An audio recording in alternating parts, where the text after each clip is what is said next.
Over 2,000 years ago, in the chaos of warring states, one kingdom rose above all others.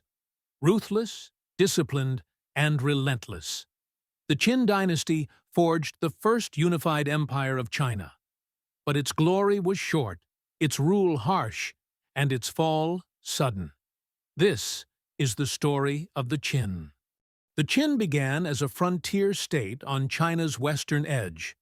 For centuries, China was torn apart by rival kingdoms in what historians call the Warring States period.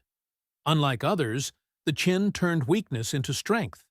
They relied on merit, not noble birth, rewarding generals and officials for success rather than lineage. Through land reforms, iron weapons, and disciplined armies, Qin's power grew.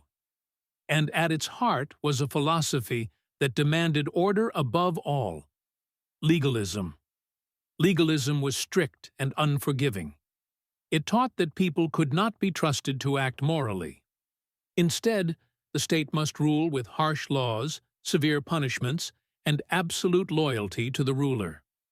Dissent was crushed, scholars were silenced, and ancient texts burned. While Confucianism valued tradition and virtue, legalism demanded fear and obedience.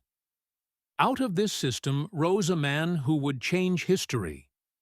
Yingzheng, who in 221 BCE declared himself Qin Shi Huangdi, the first emperor of China. Qin Shi Huang achieved what no other ruler had done.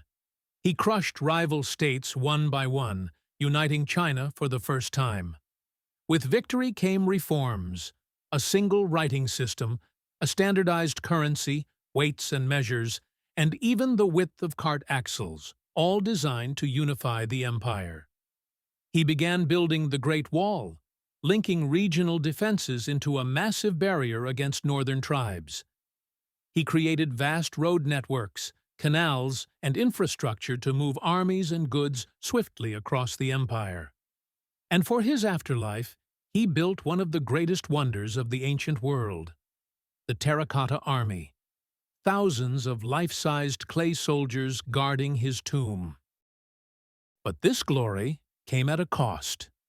The empire relied on forced labor and heavy taxation. Millions of peasants were conscripted to build walls, roads, and palaces. The burden was crushing, and resentment grew. Legalist rule kept order through fear, but fear breeds rebellion.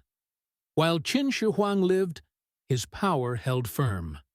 But no empire lasts forever. The Qin dynasty was short, brutal, and unforgettable. It unified China, created lasting institutions, and gave the world its very name: China, from Qin.